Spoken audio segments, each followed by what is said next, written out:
اعوذ باللہ من الشیطان الرجیم بسم اللہ الرحمن الرحیم الحمد للہ والصلاة والسلام علی رسول اللہ وآلہ آل اللہ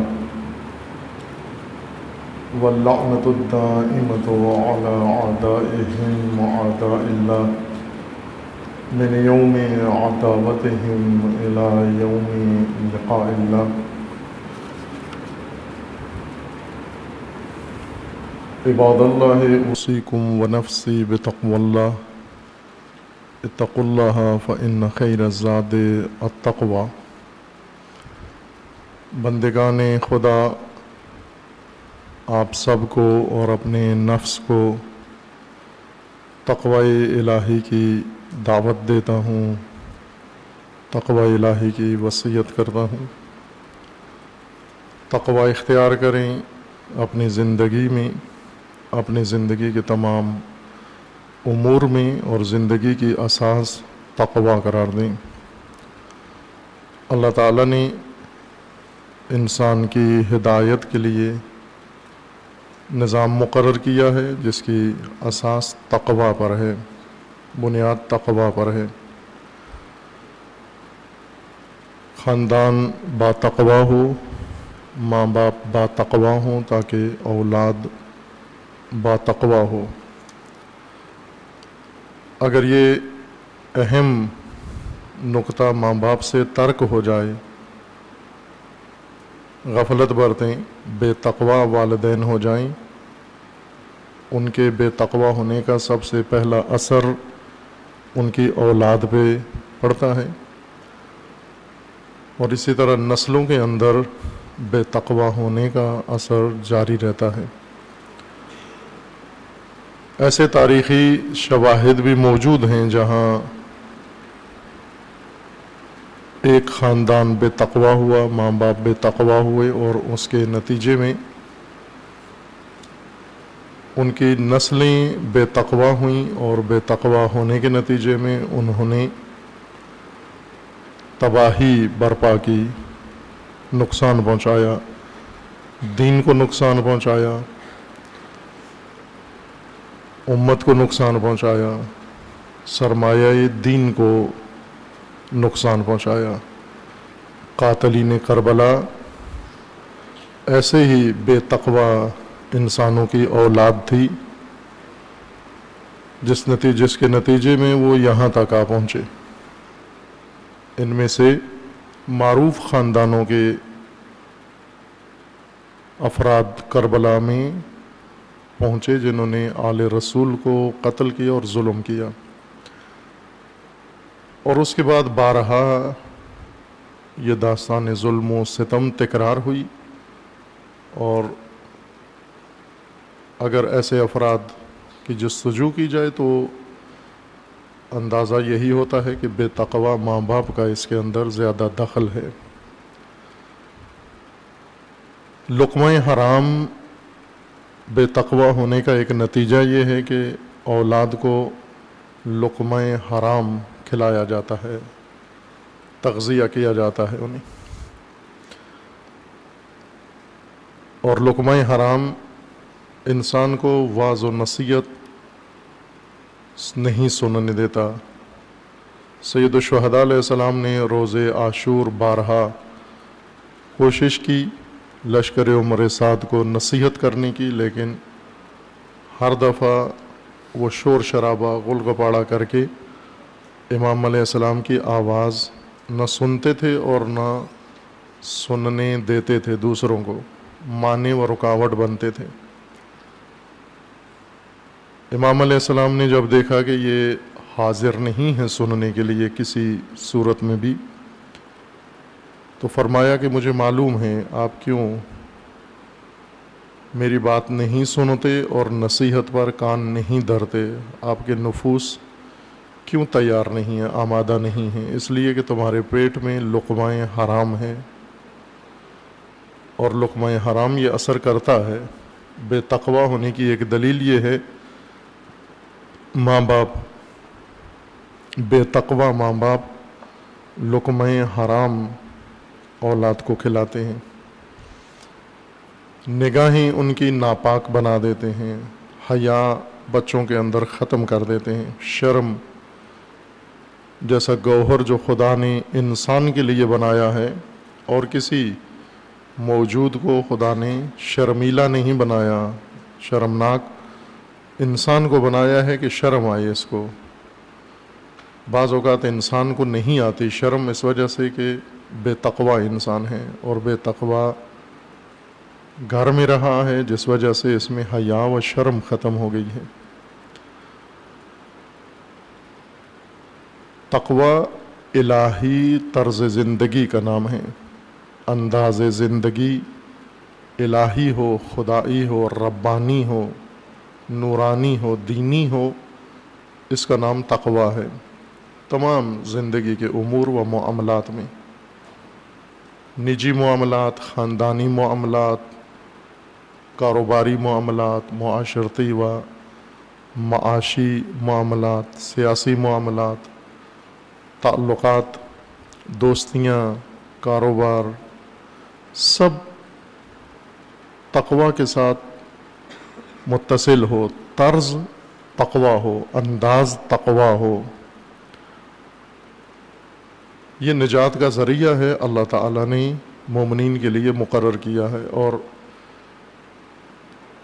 یہ پیدائشی نہیں ہے کہ پیدا ہوتے ہی انسان با تقوی پیدا ہوتا ہے اور آخر تک تقوی اپنے ساتھ محفوظ رکھتا ہے۔ تقوی کسبی چیز ہے، اور یہ بہت اہم نقطہ ہے سب کے لیے کہ آپ پہلے سے یہ آگاہی حاصل کر لیں کون سی چیزیں پیدائشی طور پر ہمیں عطا ہو گئی ہیں اور کون سی ہم نے خود پیدا ہونے کے بعد حاصل کرنی ہیں۔ انہیں کسبی کہا جاتا ہے، کسب کرنا ہے۔ لہا ما کسبت وعلیہا ما اکتسبت، انسان کے لیے وہی ہے جو کچھ وہ کسب کرتا ہے، حاصل کرتا ہے، اپناتا ہے، بناتا ہے، جو صفات اپنے اندر ایجاد کرتا ہے۔ لہا ما کسبت۔ کسبی امور میں اکثر جو کمالات ہیں، فضائل ہیں انسان کے، خوبیاں کسبی ہیں، پیدائشی نہیں ہیں۔ جو چیز پیدائشی ہے وہ قابل فخر نہیں ہے، وہ کمال نہیں ہے، وہ معیار نہیں ہے۔ جیسے رنگت ہے انسان کی پیدائشی ہے، بس انسانوں کو جانچنے میں پرکھنے میں رنگت نہیں دیکھی جائے گی، کالا گورا نہیں جانچا جائے گا، پرکھا جائے گا، چونکہ پیدائشی ہے۔ نظام خلقت میں اسے یہ رنگ مل گیا ہے، اس نے کسب نہیں کیا، اس نے خود حاصل نہیں کیا تاکہ اس کا صلہ دیا جائے۔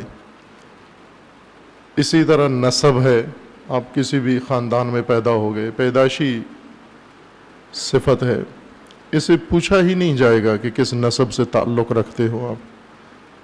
کسبی چیزیں انسان کا سرمایہ ہیں جو انسان نے خود حاصل کی ہیں۔ جلد، رنگ، قد، نسب، یہ چیزیں جیسی بھی ہوں، خوشحال کنندہ ہوں یا ناگوار، یہ انسان کا سرمایہ نہیں ہے، نہ دنیا میں نہ آخرت میں ہے۔ الہی نظام میں انسان کے لیے وہی کچھ ہے جو اس نے حاصل کیا خود تگ و دو کر کے، کوشش کر کے، جن صفات کو اپنایا ہے انہی کی بنیاد پر انسان کو صلہ ملے گا، جزا و سزا ہوگی، انہی کی بنیاد پر انسان کو جانچا جائے گا، تولا جائے گا، پرکھا جائے گا۔ خود تو نے کیا حاصل کیا ہے۔ تقوی کسبی چیز ہے، پیدائشی نہیں ہے۔ انسان پیدا ہوتا ہے تقوی لے کر نہیں آتا، تقوی کی صلاحیت، الہام، قرآن کریم کے بقول الہام، استعداد، گنجائش لے کر آتا ہے، لیکن خود تقوی نہیں ہوتا۔ اسی طرح جب پیدا ہوتا ہے تو فاسق و فاجر بھی پیدا نہیں ہوتا، لیکن الہام لے کر پیدا ہوتا ہے، صلاحیت و استعداد لے کر پیدا ہوتا ہے۔ فَأَلْهَمَهَا فُجُورَهَا وَتَقْوَاهَا، اللہ تعالیٰ نے پیدائشی طور پر انسان کو نہ با تقوی بنایا ہے نہ فاجر. صلاحیت رکھ دی ہے، رجحان رکھ دیا ہے تقوی کی جانب بھی اور فسق و فجور کی جانب بھی. انسان نے خود اس رجحان میں سے ایک کو چننا ہے، انتخاب کرنا ہے. آیا فسق و فجور کے رجحان کو انتخاب کر کے راہ فسق و فجور پہ چلے گا، یا تقوی کے رجحان کو انتخاب کر کے اپنی زندگی کو بے انداز تقوی بنائے گا؟ پس تقوی کسبی چیز ہے، رجحان الہی ہے، لیکن تقوی ایجاد کرنا اپنی زندگی میں، یہ طرز حاصل کرنا کسبی ہے. اس کے لیے کوشش کرنی ہے انسان کو. اور قرآن کریم میں اس کے حصول کے ذریعے متعارف کروائے گئے ہیں، بتائے گئے ہیں کہ کیسے انسان صفت تقوی و مقام تقوی و طرز تقوی و حالت و انداز تقوی کا اپنا سکتا ہے. قرآن کریم میں تقوی کے ذکر کو کئی فصلوں میں ذکر کیا گیا ہے، جن میں ایک فصل ہے متقین کا مقام. اگر کوئی با تقوی ہو جائے، مقام تقوی پہ فائز ہو جائے، متقی بن جائے، اسے کیا حاصل ہوگا؟ اور اگر با تقوی نہ بنا، متقی نہ بنا، وہ کس چیز سے محروم رہے گا؟ متعدد آیات اس سلسلے میں آپ کی خدمت میں پیش کی ہیں گزشتہ خطبات میں. آج آپ کی خدمت میں سورہ مبارکہ مریم کی آیا 85 ذکر کرنی ہے، جس میں متقین کا مقام یا متقین کے مقام کا ایک پہلو ذکر کیا گیا ہے. سورہ مبارکہ مریم میں بھی گزشتہ آیت کی طرح تقابل ہے با تقوی اور بے تقوی انسانوں کی عاقبت کا، آخرت کا و انجام کا، کہ با تقوی جب آخرت میں جائے گا کیسے جائے گا، اور بے تقوی انسان جب آخرت میں جائے گا وہ کس طرح سے جائے گا. متقی کے مقابلے میں قرآن کریم نے متعدد عناوین استعمال کیے ہیں. متقی کے مقابلے میں منافق بھی ہے، متقی کے بالمقابل کافر بھی ہے، متقی کے بالمقابل فاسق ہے، متقی کے بالمقابل فاجر ہے. اور سورہ مریم میں متقی کے بالمقابل حالت و صفت و عنوان مجرم ہے. انسان یا متقی انسان ہے یا مجرم انسان ہے، درمیان میں کوئی برزخی حالت نہیں ہے کہ جس میں ہم یہ سمجھیں کہ یہ با تقوی بھی نہیں ہے لیکن مجرم بھی نہیں ہے، جیسا ہم بعض انسانوں کے بارے میں گمان کرتے ہیں کہ یہ اتنا باعمل، اتنا پابند، اتنا پاکیزہ مومن بھی نہیں ہے، لیکن کوئی خراب آدمی بھی نہیں ہے، فاسق فاجر بھی نہیں ہے. برزخی حالت ہم ایجاد کرتے ہیں. قرآن فرماتے ہیں نا، تقوی اور تقوی کے پہلے عرض کیا ہوا ہے آپ کی خدمت میں. تقوی اور اس کے مقابلے میں ہے تغوی، طغیان، طاغی، طاغوت.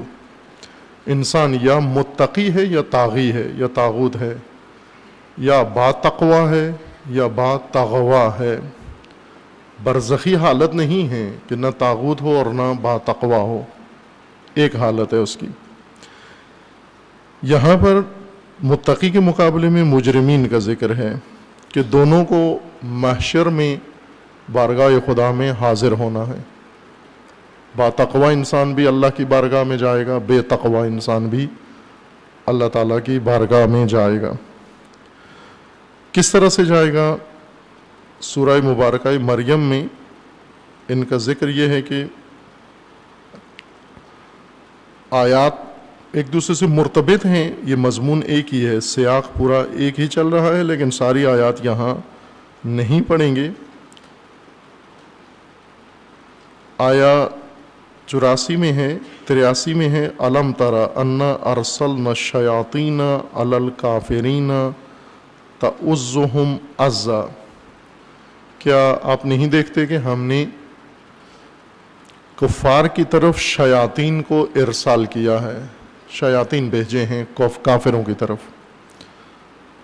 عام ایک محاورہ ہر زبان میں بولا جاتا ہے کہ جیسی روح ایسے فرشتے، اس کو اللہ تعالیٰ نے اپنی جانب نسبت دی ہے کہ یہ ہم کرتے ہیں، کہ جس طرح کے لوگ ہوں ویسا ہی خدا ان کے لیے نظام بناتا ہے، چونکہ لوگ خود چنتے ہیں اپنے لیے، اپنی تقدیر خود انتخاب کرتے ہیں۔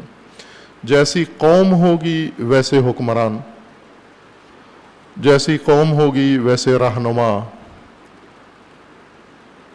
جیسی روح ہوگی ایسے فرشتے، جس طرح کا رجحان لوگوں کا ہوگا ویسے ہی خداوند تبارک و تعالیٰ ان کے انتخابی راہ کے مطابق وسائل انہیں فراہم کر دیتا ہے۔ بعض لوگوں پر ظالمین مسلط ہو جاتے ہیں۔ کیوں مسلط ہوتے ہیں؟ دین کا تجزیہ اس بارے میں یہ ہے کہ یہ اس وجہ سے مسلط ہوتے ہیں چونکہ لوگ خود چاہتے ہیں کہ ہمارے اوپر ظالمین و ستمگر مسلط ہوں۔ چاہنے کا مطلب یہ نہیں کہ باقاعدہ اپلیکیشن لکھتے ہیں اور جلوس نکالتے ہیں، دھرنے دیتے ہیں، مطالبات کرتے ہیں ظالمین سے کہ آپ آئیں ہمارے اوپر مسلط ہو جائیں۔ ایسے نہیں ہوتا، بلکہ لوگ اپنے رویوں میں، اپنی چال ڈھال میں، اپنے طور طریقوں میں ایسے رویے اپناتے ہیں جس کا مطلب یہ ہوتا ہے کہ یہ دعوت دے رہے ہیں ظلم کو اور ظالم کو۔ ان کے رویوں سے اندازہ ہوتا ہے کہ لوگ کیا چاہتے ہیں۔ جیسے آج ہم اپنے معاشرے کے اندر دیکھیں کہ حرص، لالچ اور طمع، ہوس، خواہش، شہوت ابھری ہوئی ہے۔ ہر جائز و ناجائز طریقے سے مال حاصل کرنا چاہتے ہیں، وسائل حاصل کرنا چاہتے ہیں، دولت و ثروت حاصل کرنا چاہتے ہیں، مقام و منصب تک پہنچنا چاہتے ہیں، مال و منال تک پہنچنا چاہتے ہیں، جائیداد تک پہنچنا چاہتے ہیں، جیسے بھی ممکن ہو۔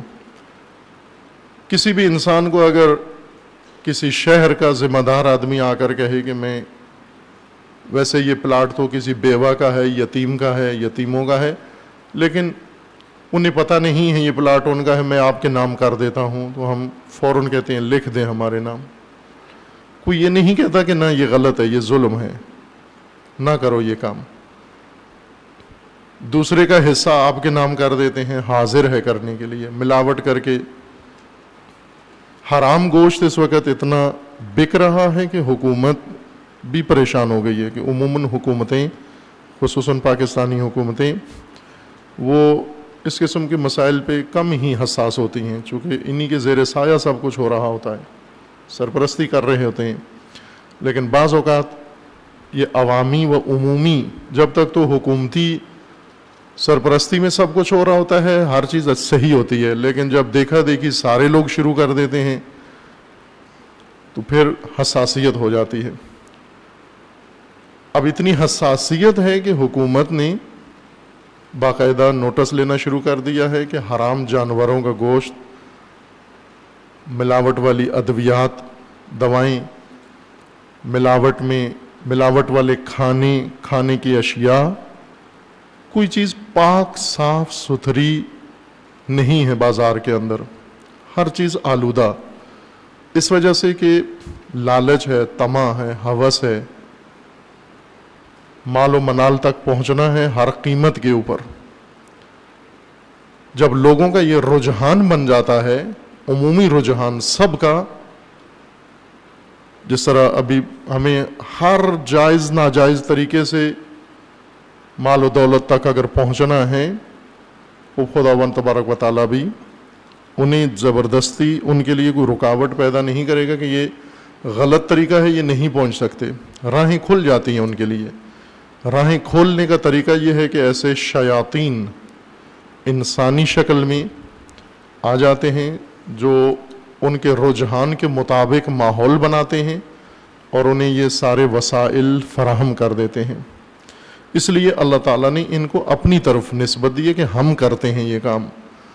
ہم کرتے ہیں سے مراد یہ ذہن میں رکھ لیں، چونکہ بہت ساری آیات میں قرآن کریم میں اس قسم کا مضمون ہے. مثلا ہم گمراہ کرتے ہیں، یضل من یشاء، خدا جسے چاہتا ہے گمراہ کر دیتا ہے، جسے چاہتا ہے رزق اس کا کم کر دیتا ہے، جسے چاہتا ہے اسے بدبخت بنا دیتا ہے، جسے چاہتا ہے اسے یوں کر دیتا ہے. خوب یہ آیات بعض ان کو اس طرح سمجھتے ہیں کہ انسان کا اس میں کوئی عمل دخل نہیں ہے، اللہ نے اپنی مشیت سے سب کچھ کرنا ہے. مثلا ایک انسان صحیح راہ پر جا رہا ہے، نعوذ باللہ اللہ نے مرضی ہے، اللہ کی مرضی ہے کہ یہ نہ جائے صحیح راہ پر. کیوں نہ جائے؟ خوب کسی بھی وجہ سے خدا نہیں چاہتا کہ یہ صحیح راہ پر جائے، لہٰذا اس کو غلط راہ پہ خدا ڈال دیتا ہے. کیوں؟ یضل من یشاء، خدا چاہتا ہے کہ یہ صحیح راہ پر نہ جائے. نہ، ایسے نہیں ہیں، یہ ذات خدا کے شایان نشان نہیں ہے. خدا کی ذات پاک ہے، پاکیزہ ہے، سبحان ہے، مصبح ہے، قدوس ہے، اجل ہے، اکبر ہے، کہ اس قسم کی بے عدالتی و ظلم اللہ کی جانب سے ہو کہ خدا کسی ایسے انسان کو گمراہ کر دے جو صحیح راہ پر جا رہا ہے، یا کسی ایسے فرد کو اللہ تعالی جو گمراہی کی راہ پر جا رہا ہے اسے زبردستی صحیح راہ پہ لے آئے. وہ نہیں چاہتا آنا، لیکن خدا چاہتا ہے یہ آ جائے صحیح راہ پر، اور جبرن اسے خدا ہدایت دے دے. یہ نہیں ہے، نظام الہی میں نہیں ہے. قرآن کریم میں صراحت سے اس کی نفی ہے کہ انسان کو اللہ نے اختیار دیا ہے، اس نے چننا ہے، انتخاب کرنا ہے اپنے لیے راستہ. اللہ تعالیٰ نے انسان کے انتخاب کے مطابق اس کو مہلت دینی ہے. بہت ساری آیات ہیں، اللہ تعالیٰ کا فرمان ہے جو ہم سے دنیا مانگتا ہے ہم اسے دنیا دیتے ہیں، اور جو ہم سے حسنات مانگتا ہے ہم اسے حسنات عطا کرتے ہیں. من الناس من یقول ربنا آتنا فی الدنیا، لوگوں میں سے کچھ ایسے ہیں جو یہ کہتے ہیں کہ خدایا ہمیں دنیا دے، صرف دنیا دے.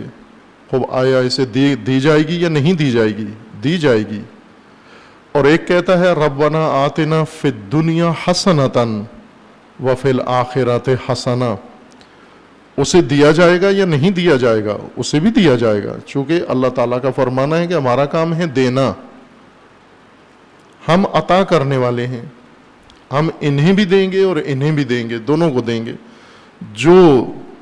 جو بھی شخص مانگ رہا ہے ہمارا کام ہے دینا. نحن نمد ہؤلاء وہؤلاء، انہیں بھی دیں گے انہیں بھی دیں گے. بس آپ خود غور کرو کہ کیا مانگ رہے ہو. اللہ کا کام ہے دینا. بعض اوقات انسان زبان سے مانگتا ہے، بعض اوقات حالت سے مانگتا ہے، اپنی حالت مانگنے والی بنا لیتا ہے. جیسے جو ماہر گداں ہیں انہیں بولنے کی ضرورت نہیں ہوتی، وہ حالت اپنی ایسی بنا لیتے ہیں، لوگ ان کو دینا شروع کر دیتے ہیں. اسی طرح اگر انسان اپنی حالت ایسی بنا لے، اسی حالت سے پتہ چل جاتا ہے یہ کیا مانگ رہا ہے. انسان جیسے چاہتا ہے، جیسے مانگتا ہے، جیسے طلب کرتا ہے، اللہ کی طرف سے اسے ویسے ہی عطا ہوتا ہے. یہ قانون ہے اللہ کا.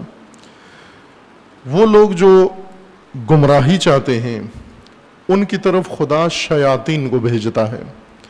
انسانی لبادے میں ہوتا ہے لیکن ہوتا شیطان ہے. شیطان ابلیس کی ذات نہیں ہے، شیطنت ابلیس کی صفت ہے.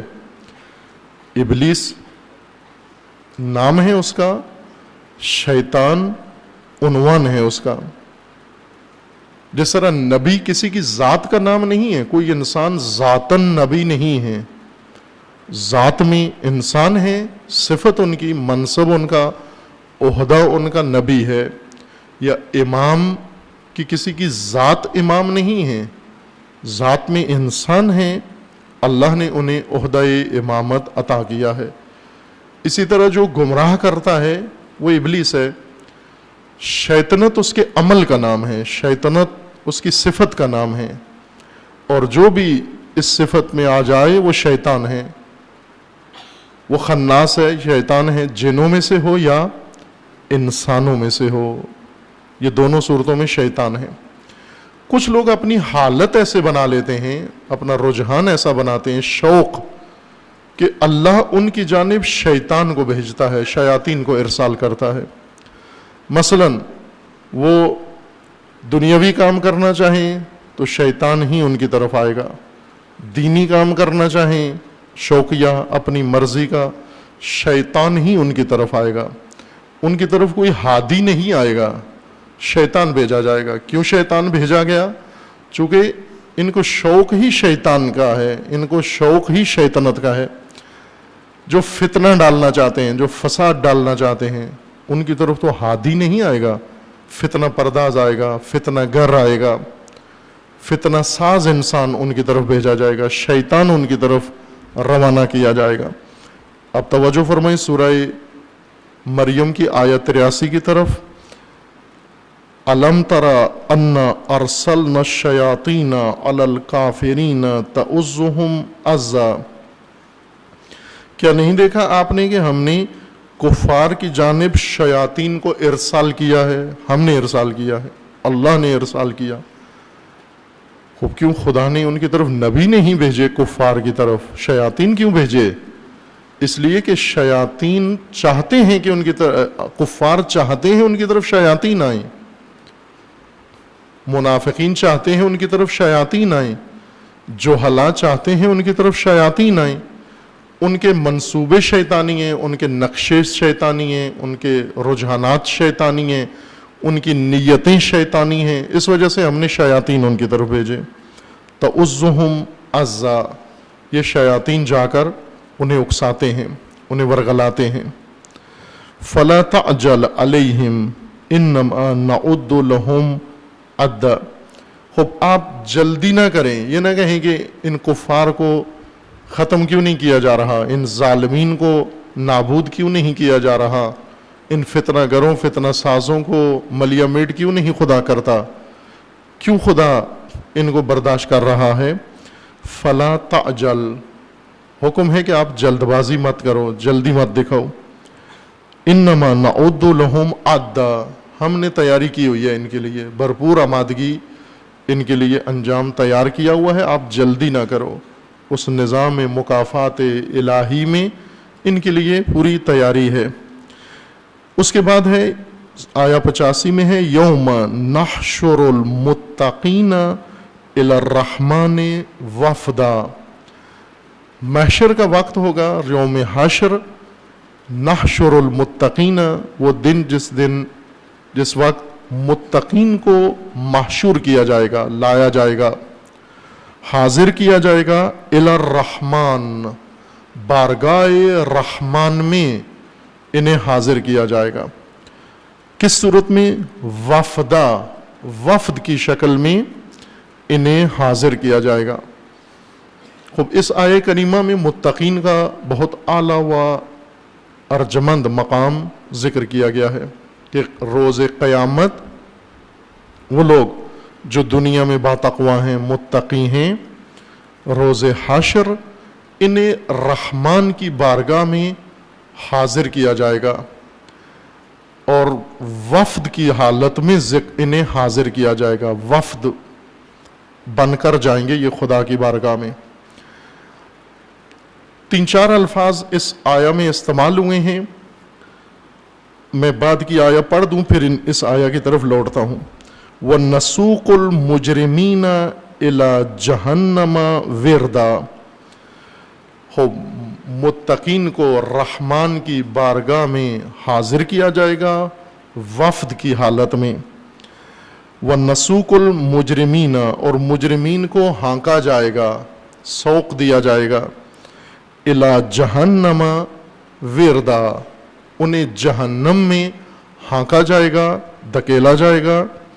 لا یملکون الشفاعۃ، ان کی شفاعت بھی مجرموں کی نہیں ہوگی، یہ قرآن کا صریح فرمان ہے، مجرم کی شفاعت نہیں ہوگی۔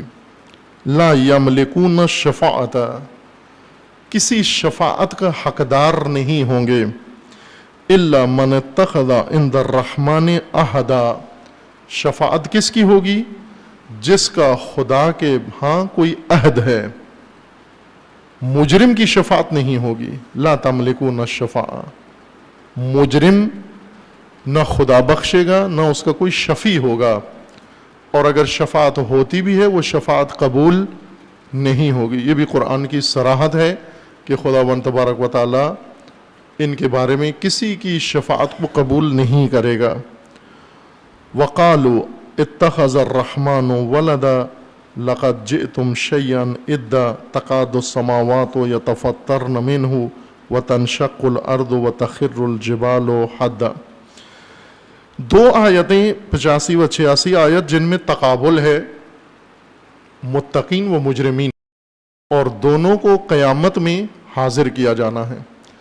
متقین کے بارے میں ہے کہ یوم نحشرو، ہم حاضر کریں گے، ہم متقین کو ہم حاضر کریں گے، یعنی اللہ کی ذات، خدا کی ذات متقین کو حاضر کرے گی قیامت کے دن. دوسرا ہے الی الرحمن، اور جب حاضر ہوں گے کہاں حاضر ہوں گے؟ رحمان کی بارگاہ میں حاضر ہوں گے. اسماء اللہ و صفات خداوند تبارک و تعالی ابواب معرفت ہیں. حضرت امام صادق علیہ الصلاۃ والسلام کے فرمان کے مطابق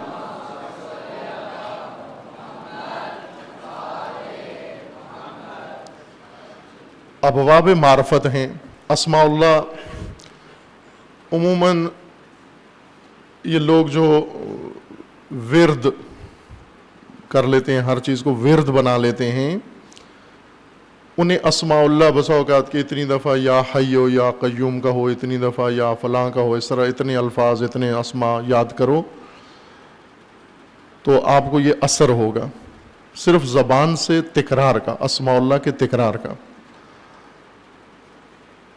یہ حضرات ایک نقطے سے اصل بات درست ہے کہ اسماء اللہ کی تاثیر ہے، لیکن ورد صرف تلفظ نہیں اسماء اللہ کا، بلکہ اس کی بنیاد یہ ہے اسماء اللہ کی کہ اللہ تعالیٰ نے کائنات کو خلق کیا ہے اور نظام کائنات اسماء الہی کے ذریعے سے چل رہا ہے.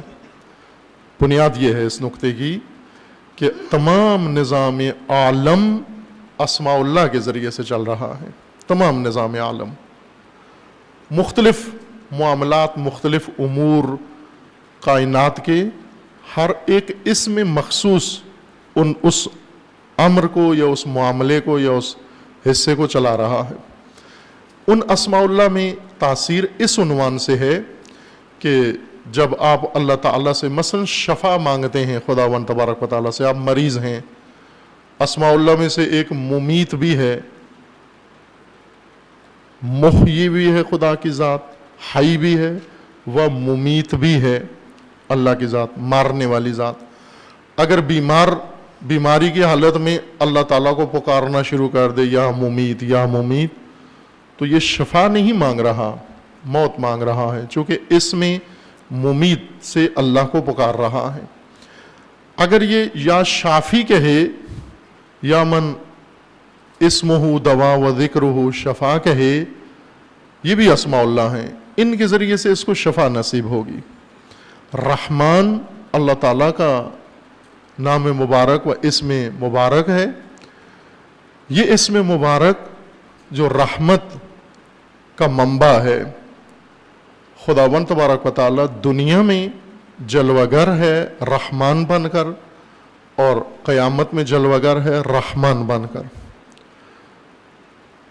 اور اس لیے ہمیں بسم اللہ الرحمن الرحیم کہا گیا ہے کہ ہر عمل بسم اللہ سے شروع کرو، اللہ کے نام سے. کون سا نام؟ رحمان الرحیم کے نام سے شروع کرو، چونکہ رحمان الرحیم دو رحمت کے منبع ہیں، رحیم بھی و رحمان بھی، قیامت کے اندر بھی اور دنیا کے اندر بھی. اگر آپ چاہتے ہو کہ رحمت خدا آپ کے شامل حال رہے، اسم رحیم و اسم رحمان سے اللہ کو پکارو. لیکن صرف ورد نہیں ہے کہ تسبیح لے کر اتنی دفعہ 100 دفعہ 1000 دفعہ یا رحمان و یا رحیم کہو تو رحمتیں آنا شروع ہو جائیں گی. نہ، رحمت خدا و رحمانیت خدا، رحمت خدا کے حصول کے لیے آپ کا جو وظیفہ فریضہ ہے وہ انجام دو اور اللہ تعالیٰ کی ذات کو ان اسما سے یاد کرو، یعنی اس نام سے اللہ کے ساتھ ارتباط و تعلق پیدا کرو، پھر آپ مشمول ہو جاؤ گے رحمت خدا کے، رحمت حق آپ کے شامل حال ہوگی۔ متقین کے بارے میں ہے کہ انہیں ہم حاضر کریں گے، نحشرو، دوسروں کے حوالے نہیں کریں گے۔ قیامت میں متقین قیامت میں جب جائیں گے انہیں دیگر مخلوقات کے سپرد نہیں کیا جائے گا۔ بعض جگہ پر ہے کہ ان کے بہت سارے کام ملائکہ کریں گے، لیکن اس آیت میں ہے کہ نہ، ملائکہ کے حوالے نہیں کریں گے، نحشرو، ہم خود حاضر کریں گے متقین کو۔ قیامت کے دن ہم خود حاضر کریں گے۔ کدھر حاضر کریں گے؟ الی الرحمن، رحمت خدا، رحمانیت خدا میں، بارگاہ میں حاضر کریں گے۔ یعنی قیامت کے دن متقین پر سایہ اسم رحمان کا ہوگا، جلوہ اسم رحمان کا ہوگا، چونکہ متقی ہیں، چونکہ باتقوا ہیں۔ وفدہ، وفد کی حالت میں، وفد احترام کے ساتھ مہمان بن کر، قابل احترام معزز مہمان کی حالت میں کسی کے پاس جانے کو وفد کہتے ہیں۔ اردو میں وفد گروہ کو کہتے ہیں، کوئی بھی گروہ آئے کہتے ہیں سرکاری وفد آ گیا، غیر سرکاری وفد آ گیا، فلاں علاقے کا وفد آیا، اس علاقے کا وفد آیا۔ وفد عربی لفظ ہے، عزت کے ساتھ، احترام کے ساتھ، معزز طریقے سے کسی کے پاس جانا، یہ وفد ہے۔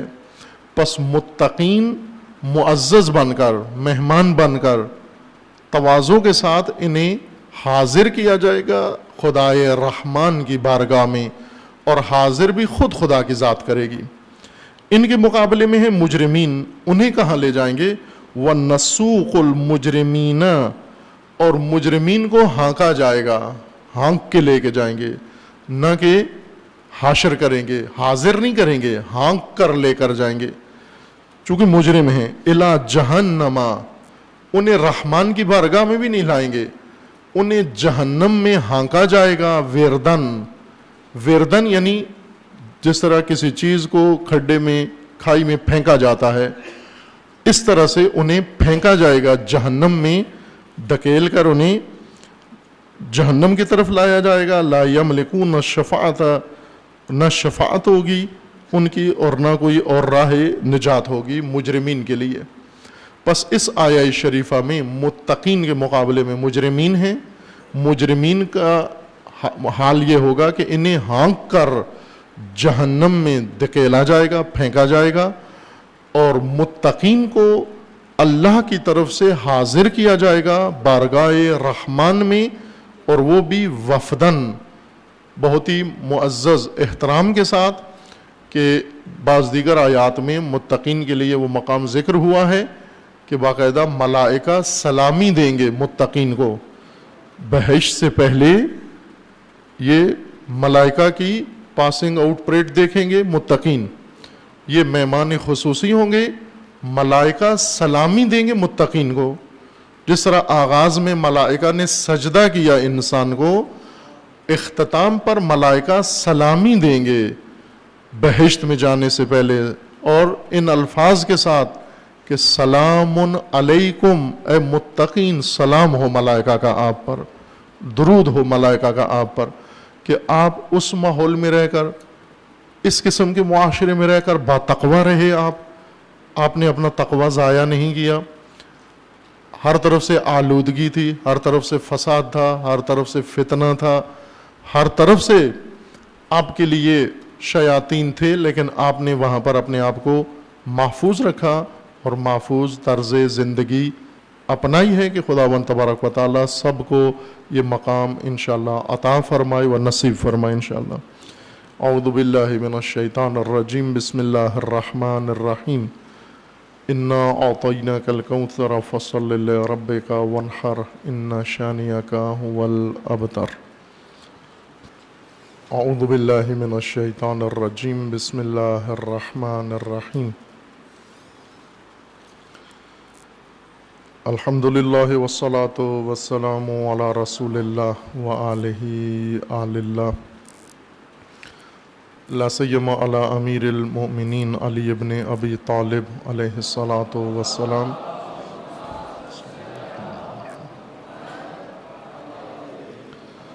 وفاطمۃ الزہرا سیدۃ نساء العالمین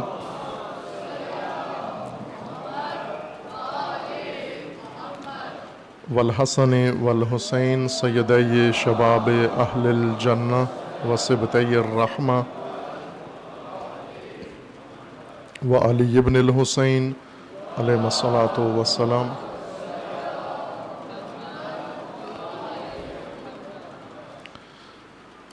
ومحمد ابن علی علیہ الصلاۃ والسلام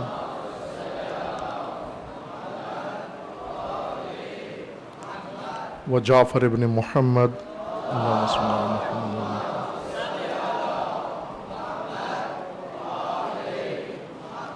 وموسیٰ ابن جعفر اللہم صل علی محمد وعلی محمد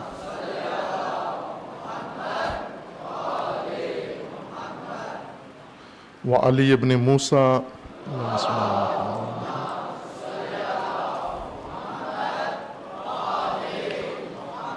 ومحمد ابن علی اللہم صل علی محمد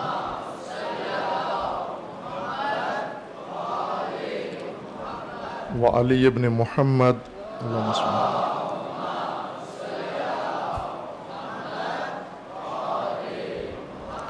والحسن ابن علی اللہم صل علی محمد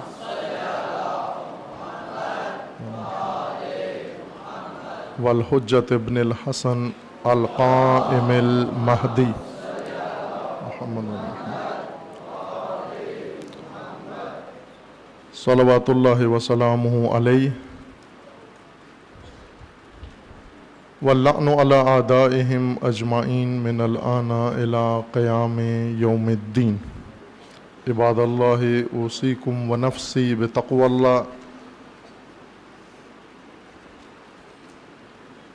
بندگان خدا آپ سب کو اور اپنے نفس کو تقوی الہی کی وصیت کرتا ہوں، دعوت دیتا ہوں اپنی زندگی میں، زندگی کے ہر شعبے میں، ہر عمل میں، ہر قدم میں، ہر لمحے اور ہر لحظے میں تقوی اختیار کریں، تقوی کو طرز زندگی بنائیں، انداز زندگی بنائیں۔ ہمارا انداز زندگی آبائی ہے، الہی بنانا ہے اس کو۔ ہمارے ذہنوں میں دین کا تصور ہے، اللہ کا تصور ہے، لیکن زندگیوں میں اللہ کا نظام نہیں ہے۔ کمی اس چیز کی ہے۔ دلوں میں محبت ہے، ذہنوں میں تصور ہے، دماغ میں آرزو ہے، لیکن عملی طور پر اللہ کے نظام کا سایہ ہماری زندگیوں میں نہیں ہے۔ جس طرح یہ محبت اور یہ ذہنی تصور حاصل کرنے سے ہوا، پیگیری سے ہوا، پڑھنے سے ہوا، سیکھنے سے ہوا، بہت سارے لوگ اس سے بھی محروم ہیں۔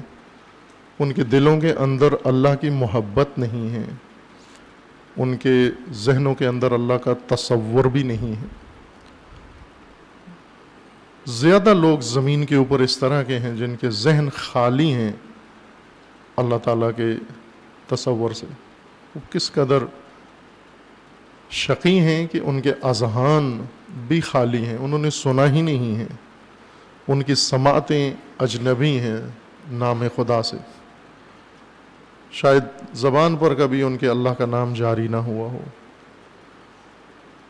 یہ مست دنیا جو آج آپ کو نظر آتی ہے، پہلے ہم سمجھتے تھے شاید دیہاتوں میں ایسے لوگ ہیں جنہیں اللہ کا تصور نہیں ہے، لیکن شہروں میں زیادہ ہیں آج کل کے شہروں میں، چونکہ شہروں میں بتدریج مست تہذیب اثر کرتی جا رہی ہے، مستی اثر کرتی جا رہی ہے، اور مست دنیا جو نعمتوں میں مست ہیں، مال و دولت میں مست ہیں، نشوں میں مست ہیں، اقتدار میں مست ہیں، شہوات میں مست ہیں، طرح طرح کی مستیوں میں ڈوبے ہوئے ہیں، اس مست دنیا کے ذہن بھی خالی ہیں اللہ کے تصور سے، ان کے دل محبت خدا سے خالی ہیں۔ بلکہ قرآن کریم کا تو یہ فرمانا ہے کہ بعض ایسے ہیں کہ اگر اللہ کا نام وحدہ تنہا لیا جائے، اذا ذکر اللہ وحدہ، جب خدا کا ذکر تنہا فقط اللہ کا ذکر کیا جائے، اشمئزت قلوبہم، ان کے دلوں میں نفرت آ جاتی ہے، ناگواری محسوس کرتے ہیں کہ خدا کا نام تنہا کیوں لیا گیا، ساتھ کسی اور کا نام کیوں شامل نہیں ہے، اللہ کے ساتھ کوئی دوسرا کیوں نہیں ذکر کیا گیا۔ اس قدر بعض دل محروم ہیں۔ آپ شکر خدا کریں کہ اللہ تعالیٰ نے ہمیں یہ نعمت دی ہے کہ ہمارے ذہنوں میں اللہ کا تصور موجود ہے، ہماری زبانوں پہ اللہ تعالیٰ کا ذکر موجود ہے، ہمارے دلوں میں اللہ کی محبت موجود ہے، وہ واقعاً موجود ہے۔ لیکن یہ کافی نہیں ہے، دل میں حب خدا ہو، ذہن میں تصور خدا ہو، زبان پر ذکر خدا ہو، یہ کافی نہیں ہے۔ ایک اور چیز کی کمی ہے، وہ اشد کمی ہے، وہ اصل نجات دہندہ چیز ہے، اور وہ ہے اللہ کا نظام، الہی طرز زندگی۔ خدا نے جو ہدایت کا نظام بنایا ہے، یہ سب تمہید ہے، مقدمہ و وسیلہ ہے اس کے لیے، ورنہ اگر وہ نہ ہو، وہ نظام خدا نہ ہو، تو یہ تصور ذہنی بھی فائدہ نہیں دے گا، اور یہ حب قلبی بھی فائدہ نہیں دے گی، اور اسی طرح ذکر لسانی بھی فائدہ نہیں دے گا کہ زبان کہہ بھی دیا لا الہ تو کیا حاصل ہے اگر زبان لا الہ کہہ دیا۔ تقوی اختیار کریں گے، خدا کے نظام کی طرف حرکت کریں گے۔ تقوی ناممکن ہے کہ اگر ہم نظام خدا سے غفلت برت کر اور پھر متقی بننے کی کوشش کریں، یہ ناممکن ہے۔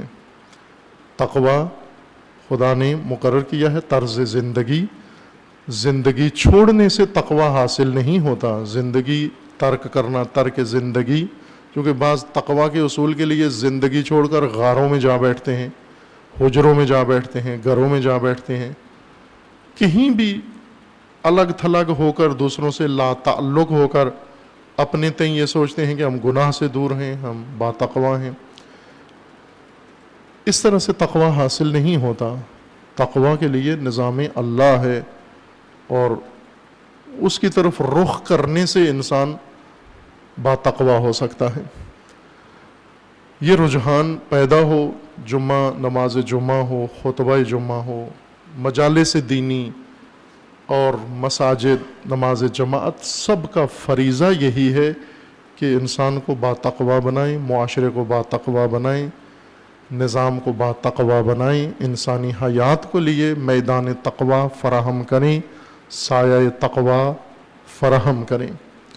نہ کہ جس طرح ہم نے خود ہی اپنے لیے دینی سلسلے قائم کر لیے ہیں، فرض کریں میں پڑھانا شروع کر دوں، میں کہوں یہی سارا دین ہے، دوسرا پڑھتا رہے وہ کہے یہی سارا دین ہے، تیسرا کسی اور کام میں لگ گیا وہ کہے یہی سارا دین ہے۔ یہ ہمارے خود ساختہ چوائس ہیں جو ہم نے چن لیے ہیں دین میں اپنی پسند کے مطابق، اور نظام الہی کوسوں دور نظر آتا ہے، بہت بعید نظر آتا ہے اس طرح جو ہماری حالت ہے۔ تقوی کی طرف رجحان ہو، رغبت پیدا کریں، ہر چیز کو تقوی کے معیار پر قائم کریں کہ بعض اوقات نظر نہیں آتا، جو ہی کوئی ایسا بے تقوی میدان کھلتا ہے تو مومن کا بھی دل کراتا ہے، رال ٹپک آتی ہے کہ میں بھی اس میدان میں تھوڑا سا حصہ لے لوں۔ جہاں کوئی مجلس و محفل ہو بغیر تقوی کے تو وہاں دل آ جاتا ہے۔ جیسے کہیں بھی اگر لہو و لعب ہو، ناچ گانا ہو، ڈانس ہو رہا ہو تو مومن کی بھی بساؤ کر رال ٹپک آتی ہے کہ حرج نہیں، آج میں بھی شامل ہو جاتا ہوں۔ بلکہ اب بعضوں نے یہ اقدام شروع کر دیا ہے کہ یہ محرمات کو دینی بنا لیا ہے، دینی جشن کے نام پہ ناچ گانے کرتے ہیں، ائمہ کی ولادت پہ ناچ گانا شروع کر دیتے ہیں تاکہ کسی کو اعتراض کا حق ہی نہ ہو۔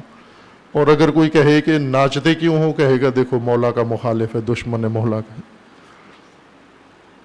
یہ مولا کا دشمن ہے، اس کو مولا کی خوشی نہیں ہے۔ خوب یہ فاسد طبقے کا ایک حربہ ہے کہ فساد کو دینی رنگ دے دینا۔ تقوی اگر انسان کے اندر ہو، رغبت گناہ کی طرف، غلط چیز کی طرف نہیں ہوتی، اس کے بجائے رغبت انسان کی، جس طرح امام علیہ السلام کا، امام عصر کا فرمانا ہے کہ آپ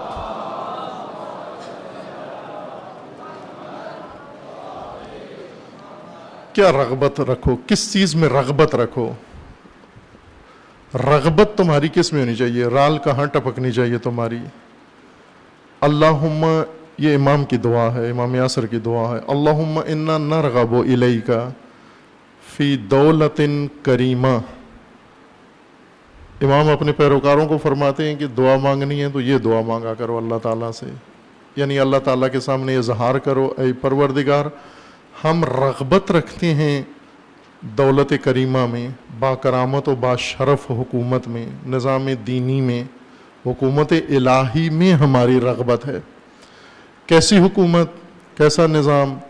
تو عز بحل اسلام و اہلہ، ایسا نظام جس میں مسلمان و اسلام باعزت ہوں، وتذل بها النفاق و اہلہ، اور جس میں منافق اور نفاق ذلیل ہوں، رسواں ہوں، اور جس کے اندر آپ خداوند تبارک و تعالیٰ سے یہ مانگو کہ وَتَجْعَلُنَا فِيهَا مِنَ الدُّعَاةِ إِلَىٰ طَاعَتِكَ، جس میں آپ اللہ سے مانگو کہ خدایا ایسی حکومت و ایسا نظام کہ جس میں میں لا تعلق و عضو معطل نہ بنوں، بلکہ میرا بھی ایک کردار ہونا چاہیے، اور میں تیری راہ کی طرف دعوت دینے والوں میں سے ہوں، وَالْقَادَةِ إِلَىٰ سَبِيلِكَ، اور تیری راہ میں سبقت لینے والوں میں سے ہوں، آگے چلنے والوں میں سے ہوں، وَتَرْزُقُنَا بِهَا كَرَامَةَ الدُّنْيَا وَالْآخِرَةِ، اور ایسی حکومت جس میں تو ہمیں دنیا و آخرت کا شرف و عزت و کرامت عطا فرما۔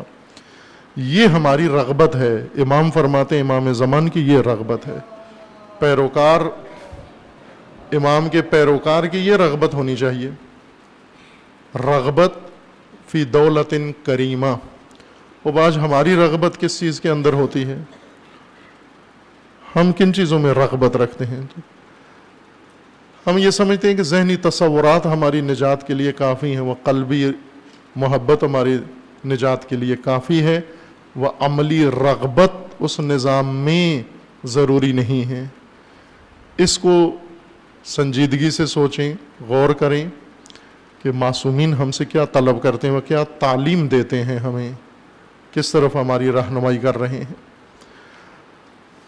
اگر دولت کریمہ نہ ہو اور ہمیشہ فاسد حکومتیں ہوں، ظالم حکومتیں ہوں، طاغوت حکومتیں ہوں، ان کے سائے میں رہنا عذاب سے کم نہیں ہوتا۔ الدنیا سجن للمومن، دنیا مومن کے لیے زندان ہے، جیل ہے۔ کیوں جیل ہے؟ اس لیے کہ جب ایمانی ماحول نہیں ہے، جب الہی نظام نہیں ہے، جب تقوی کا ماحول نہیں ہے تو زندان ہے۔ مومن کے لیے دنیا زندان ہے، لیکن ہم چاہیں تو اس زندان سے باہر آ سکتے ہیں، جو معصوم فرماتے ہیں کہ آپ اپنی رغبت کے ذریعے سے اس نظام سے باہر آ سکتے ہیں۔ یہ بھی جو کچھ آپ کو حاصل ہے، یہ آپ کی رغبت کی وجہ سے آپ کو حاصل ہے۔ اس سے رغبت چھوڑ دو اور الہی نظام میں رغبت بڑھا لو، تو آپ کو وہی ملے گا جس میں آپ کی رغبت ہے۔ انسان کے لیے جو مرغوب ہے وہی انسان کو عطا ہوتا ہے۔ اس وقت جو مسائل درپیش ہیں، عالمی مسائل، جو خطے میں ناامنی ہے، اس کے اندر ایک طرح کا یوں کہیں کہ ایسی حالت پیدا ہو گئی ہے طرفین میں، جیسے عراق کے اندر ہے، سوریہ کے اندر ہے، وہ یمن، 3 مر کے اس وقت زیادہ جو ہو رہے ہیں، ہر 3 جگہ پر صورتحال پیچیدہ ہو گئی ہے، عراق میں بھی، سوریہ میں بھی اور یمن میں بھی۔ اللہ کو علم ہے کہ اصل حقائق کیا ہیں، کیوں ایسے ہے کہ بارہا فیصلہ کن مرحلے کی طرف پہنچ کر پھر یہ پیچیدہ حالت پھر ایجاد ہو جاتی ہے۔ ظاہری حالات کے مطابق چونکہ ایک ہی نقشہ ہے تینوں جگہ پر، عراق میں، سوریہ میں تو ایک ہی گروہ ہے داعش، اور اس کے پیچھے شیطانی ممالک عربی و غربی و عبری مثلث موجود ہے۔ یمن میں بھی وہی اصل داستان وہی ہے۔ یمن کے واقعہ کے لیے میں ایک نقطہ عرض کر دوں مومنین کی خدمت میں کہ گزشتہ 1 یا 2 سال پہلے عرض کیا تھا موجودہ حالات کے تناظر میں کہ آئندہ ہونے والا معرکہ ایک ایسا معرکہ ہوگا جس میں سعودی عرب میدان میں آئے گا۔ یاد ہوگا بعض مومنین کو اگر انہوں نے اس وقت سنا ہو یا پڑھا ہو اس کو، کہ سعودی عرب میدان میں آئے گا، اور وہ بھی ایران کے مقابلے میں، کہ میدان جنگ ممکن ہے باہر ہو کسی اور جگہ ہو، اور وہ ہو گیا شروع سوریہ بھی اور یمن بھی۔ لیکن اب آگے مسئلہ بڑھ سکتا ہے کہ یمن در حقیقت سعودی فوج کی ٹریننگ کی جنگ ہے، آل سعود کی فوج جس نے کبھی جنگ نہیں لڑی، جب سے بنی ہے جنگ نہیں لڑی۔ جنگ کے لیے وہ ڈیپوٹیشن پہ فوج بلاتے ہیں، پاکستانی فوج، بنگلہ دیشی فوج، دیگر مصری فوج، جنگ کے لیے وہ فوج ہوتی ہے۔ ان کے شہزادے جنگ کے لیے نہیں بنائے گئے، لیکن انہیں اس چیز کا احساس ہوا کہ یہ ناکارہ ترین فوج ہے دنیا کی، جو فوج نہیں کہلائی جا سکتی۔ حتیٰ پاکستانی بعض ماہرین، پاکستانی فوجی سینئرز کے افسر جرنیلوں نے سعودی فوج کے بارے میں اپنے تبصرے لکھے، اخباروں میں آئے ہیں، پڑھے ہوں گے آپ نے۔ انہوں نے بھی لکھا ہے کہ یہ نہ جنگ کے لیے بنے ہیں، نہ جنگ کرتے ہیں، نہ جنگ جانتے ہیں، لیکن جنگ ان سے کرانی ہے۔ پراکسی وار کے لیے ان کو تیار کیا جا رہا ہے، کسی کی جنگ انہوں نے لڑنی ہے، وہ جنگ جو اصل کسی اور کی ہے لیکن لڑنی انہوں نے ہے۔ جیسے پاکستان میں عرصے سے یہ بحث جاری ہے کہ دہشت گردی کے خلاف جنگ ہماری اپنی ہے یا کسی اور کی ہے۔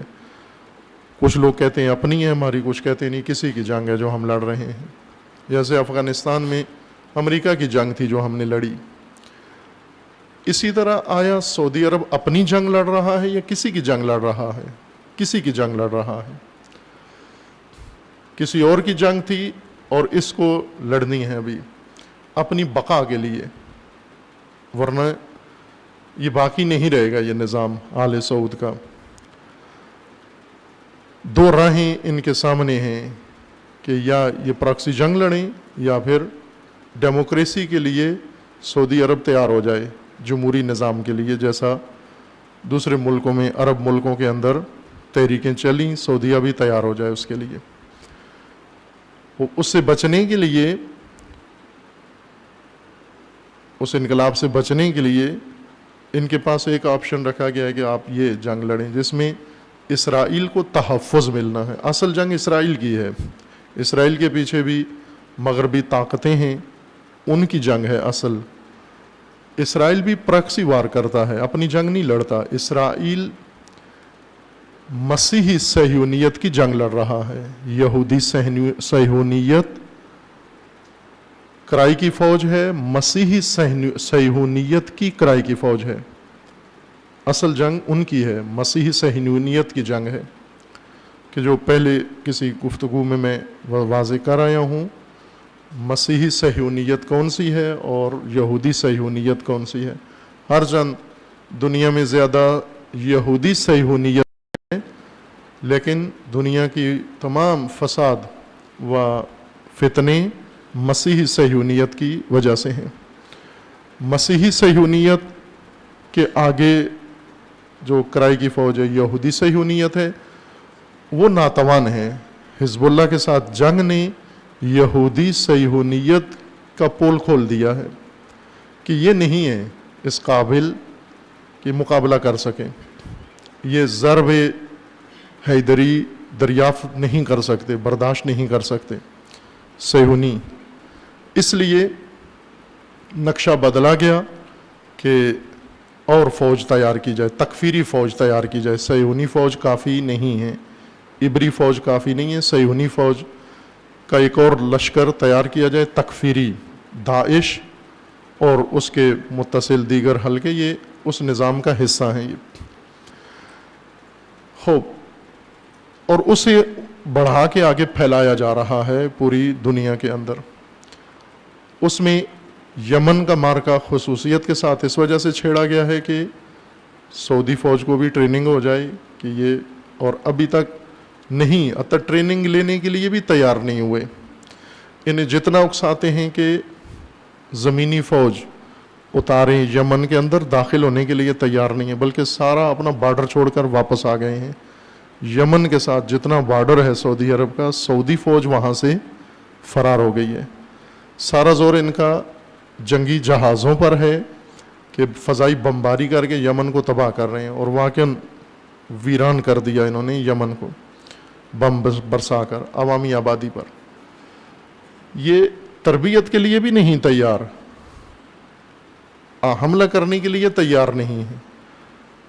آمادہ کرتے ہیں ان کو، دوسری فوجوں کو. مصر سے ابھی تقاضا کر رہے ہیں کہ اس طرح سے ہو کہ مصر کی فوج کے ساتھ ملا کر سعودی فوج کو مثلا اندر داخل کیا جائے. یہ ان کے ساتھ جانے کے لیے بھی تیار نہیں ہے. پاکستان سے بلائی گئی فوج انہوں نے نہیں بھیجی، اور مصر سے انہوں نے تقاضا کیا ہے کہ مصری فوج آئے، اماراتی فوج آئے، فلاں فوج آئے، ان کے ساتھ مل کر یہ جائیں. یہ پھر بھی نہیں جاتے آگے، حتی ٹریننگ کرنے کے لیے بھی تیار نہیں ہے. معلوم ہے انہیں کہ وہاں کیا حشر ہوگا.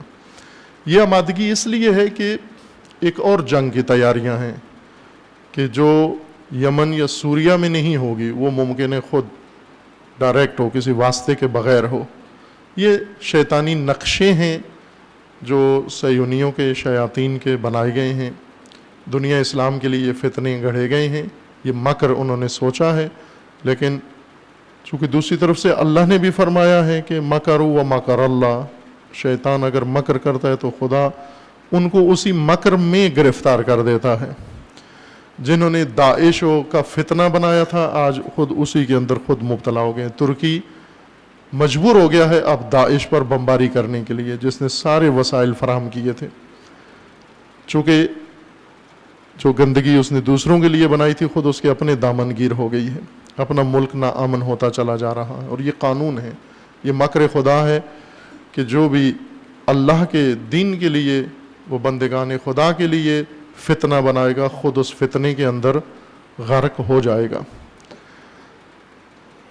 حالات اس وقت تینوں ممالک کے اندر پیچیدگی کا شکار ہیں. کچھ اور مسائل اثر انداز ہو رہے ہیں کہ یہاں خطبے میں جگہ نہیں، میں شاید کسی اور مناسبت سے عرض کروں گا عالمی حالات کے متعلق کہ کیوں یہ گرہ لگ گئی ہے تینوں ملکوں کے اندر. عراق میں کہا گیا تھا کہ الانبار جلدی آزاد ہونے والا ہے لیکن نہیں ہوا. یا سوریہ میں پسپائی شروع ہو گئی تھی لیکن دونوں طرف سے بالکل ایک گرہ سی لگ گئی ہے. یہ یمن میں اسی طرح سے فیصلہ کن صورتحال بن کے پھر تھوڑی اس حالت میں گرہ لگ گئی ہے. اس کے کچھ اور عالمی حالات ہیں جن کی وجوہات سے یہ ہو رہا ہے. پاکستان کے لیے اہم ایک موضوع جو ہفتہ یا آئندہ یا اسی آنے والے اس میں آ رہا ہے 2 دن بعد شاید. آج کیا تاریخ ہے؟ 4 ہے. 6 ستمبر پاکستان کے لیے ایک اہم دن گنا جاتا ہے. پہلے چھٹی ہوتی تھی، لوگوں کو یاد ہوتا تھا، اب چھٹی ختم کر دی گئی ہے. یاد بھی نہیں ہے کہ 6 ستمبر، پہلے چھوٹے بچوں کو یاد ہوتا تھا 6 ستمبر، چونکہ اس دن سکول بند ہوتے تھے. اب چھٹی کینسل کر دی گئی ہے. انہیں نہیں پتا، چونکہ جتنے ایام ہیں وہ چھٹیوں کی وجہ سے زندہ ہیں. جیسے یوم اقبال ہے، یوم قائد اعظم ہے. ہمارے بچوں کو قائد اعظم صرف اس حد تک یاد ہے کہ ان کی ڈے پر چھٹی ہوتی ہے. اس سے زیادہ ہمارے بچوں کا قائد اعظم سے کوئی تعلق نہیں ہے، علامہ اقبال سے کوئی تعلق نہیں. اگر آپ پوچھیں قائد اعظم کون تھے، کہتے ہیں وہ تھے جن کی وفات پر چھٹی ہوتی ہے. علامہ اقبال کون تھے؟ یہ وہی علامہ اقبال ہیں جن کے اقبال ڈے پر چھٹی ہوتی ہے، ایک چھٹی ہوتی ہے ان کے نام پر ہوتی ہے. بس اس حد تک ہمارے بچوں کو اس انگلش تعلیم نے اپنے بزرگوں سے آشنا رہنے دیا ہے. 6 ستمبر وہ واقعاً اہم دن ہے پاکستان کے لیے. یوم دفاع اس کا نام رکھا گیا تھا اور پھر سرے سے دفاع کیا ہی نہیں گیا، ضرورت ہی نہیں سمجھی گئی، چھٹی بھی کینسل کر دی، دفاع کی بھی ضرورت نہیں سمجھی. ملک دوبارہ آج ستمبر ہے اور اس وقت پاکستانی سرحدوں پر جو کشیدگی ہے، جو مشکلات ہیں، اوج پہ پہنچ گئی ہیں، چونکہ اندرونی طور پر پاکستان کمزور ہے، کمزور کر دیا گیا ہے جان بوجھ کر، اور اس کمزوری کا سب کو احساس ہے. ہر شعبہ ضعیف ہے، معیشت ضعیف ہے، کمزور ہے، اور سیاست کمزور ہے، ہر شعبہ ضعف و کمزوری کا شکار ہے. آپ اسی سے توجہ کر لیں کہ یہ 6 ستمبر جس کی یوم دفاع مناتے ہیں کہ پاکستان نے اپنے وطن کا افواج نے دفاع کیا، پاکستانی افواج نے دفاع کیا، لیکن آج جب پاکستانی سرحد پر خطرہ ہوا تو ہمارے وزیر صاحب فوراً خطرے کے ثبوت لے کے امریکہ گئے کہ یہ دیکھو ہمیں خطرہ ہے. امریکہ کو پیش کیے جا کر ثبوت، برطانیہ کو پیش کیے جا کر ثبوت. یہ کس چیز کی علامت ہے؟ کہ ہم طاقتور ہو گئے ہیں بہت. اگر آپ کی سرحدوں پہ خطرہ ہے تو دشمن کو بھی خطرے کا احساس ہونا چاہیے، دشمن بھی اسی طرح سے بوکھلاہٹ کا شکار ہو. کیوں ہم ملک بچانے کے لیے، دفاع کے لیے قوم کے پاس کیوں نہیں لے کر آئے یہی خط؟ اپنی قوم کے پاس لے کر آتے کہ اے قوم، پاکستان کو خطرہ ہے، سرحدوں پہ خطرہ ہے. اور جب قوم مدافع ملک کی بن جائے، اس ملک کو کوئی بھی شکست نہیں دے سکتا جس ملک کی مدافع قوم ہو. اس لیے یمن شکست نہیں کھائے گا. کیوں نہیں کھائے گا؟ اگر سارے عرب ملک مل کے، سارے غربی ملک مل کے بھی یمن پر حملے کریں، ویران ہو جائے گا، خاکستر ہو جائے گا، لیکن شکست نہیں کھائے گا. کیوں نہیں کھائے گا؟ چونکہ یمن کی قوم یمن کا دفاع کر رہی ہے. جب یمن کی قوم یمن کا دفاع کرے، اس یمن کو کوئی شکست نہیں دے سکتا.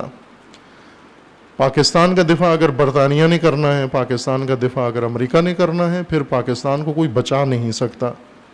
کہ جس ملک کے یہ دوست ہوں اس کو دشمن کی ضرورت نہیں ہے.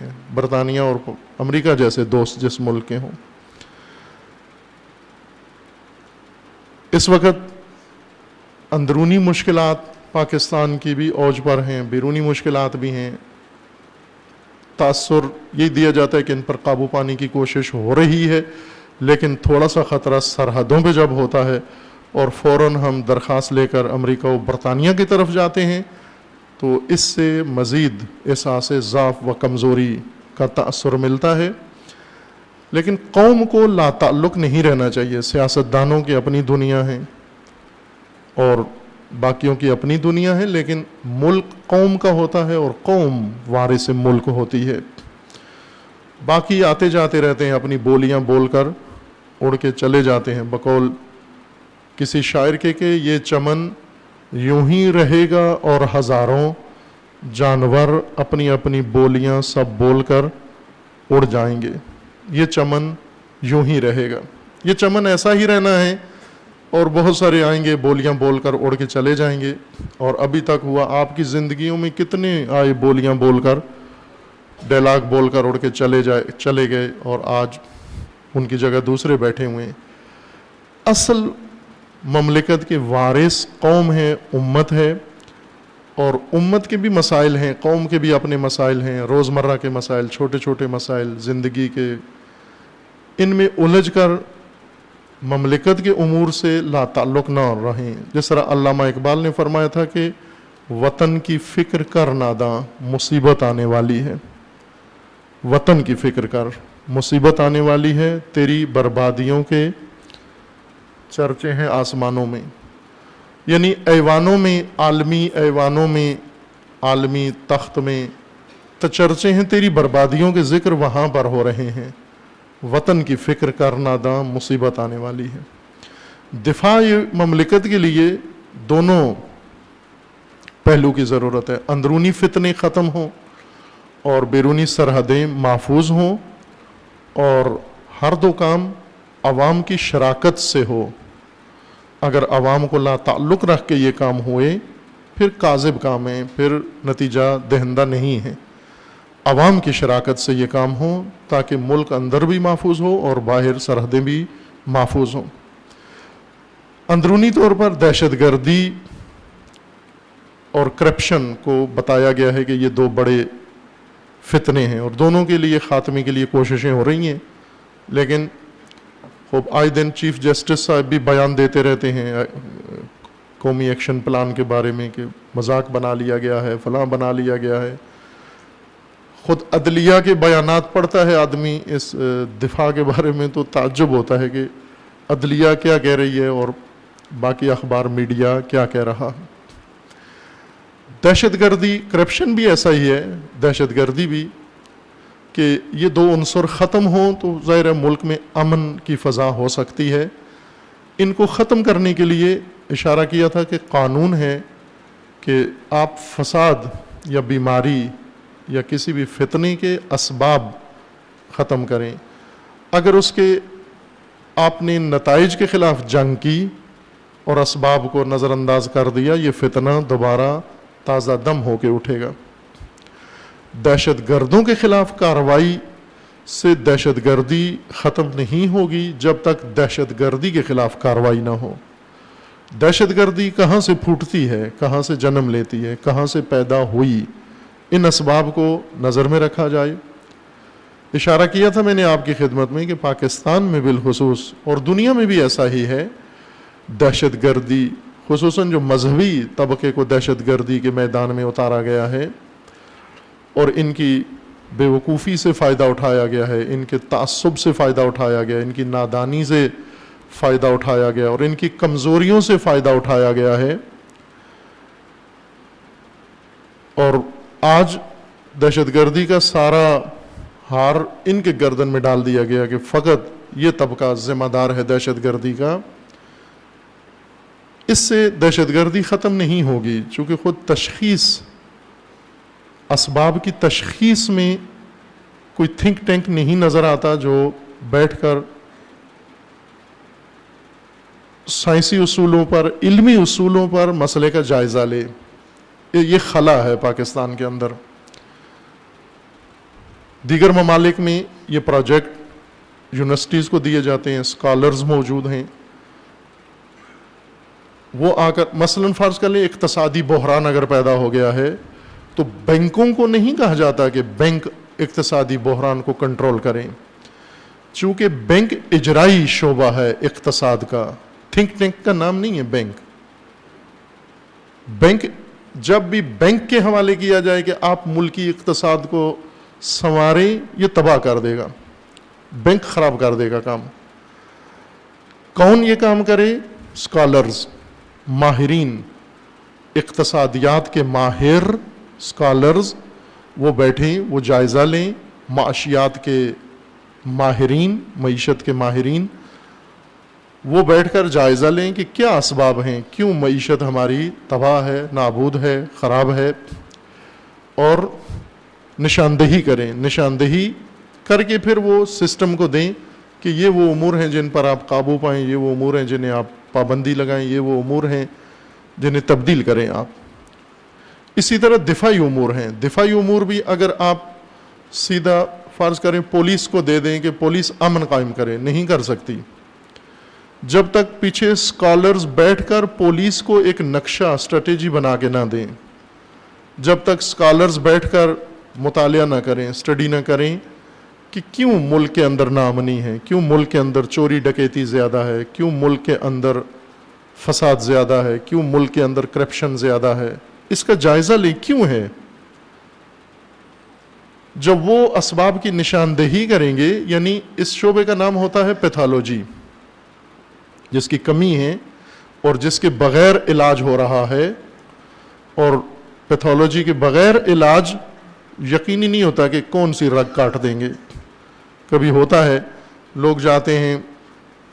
ایسا ہوا ہے یہاں ایک مریض آئے, وہ گئے آپریشن کرانے کے لیے, ان کے اپینڈکس کا آپریشن تھا, اور ساتھ ہی ایک اور مریض تھا, اس کا ہارٹ کا آپریشن تھا, بائی پاس ہونا تھا.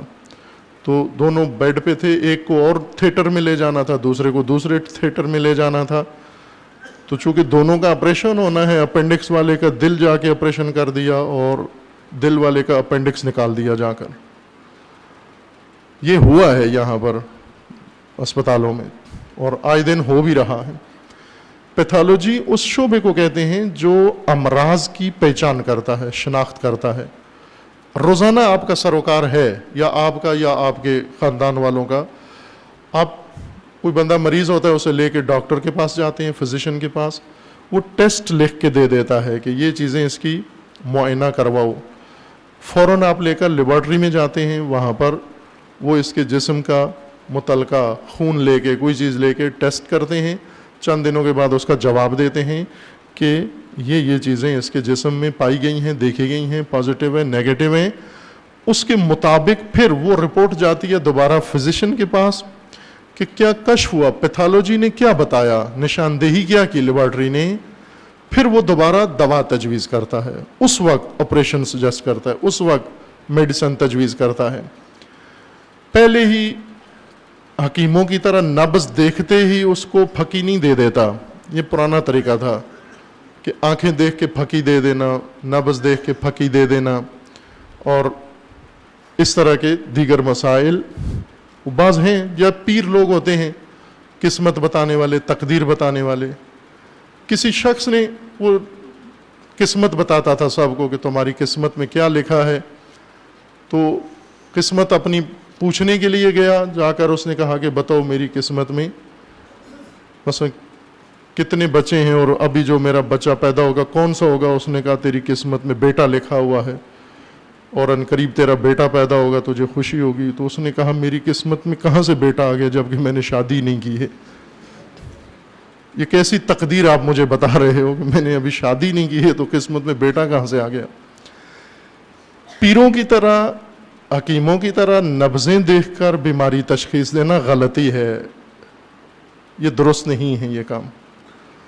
باقاعدہ علمی اصولوں کی بنیاد پر مملکت کے مسائل حل ہوں, شعبہ قائم کرو پیتھالوجی کا.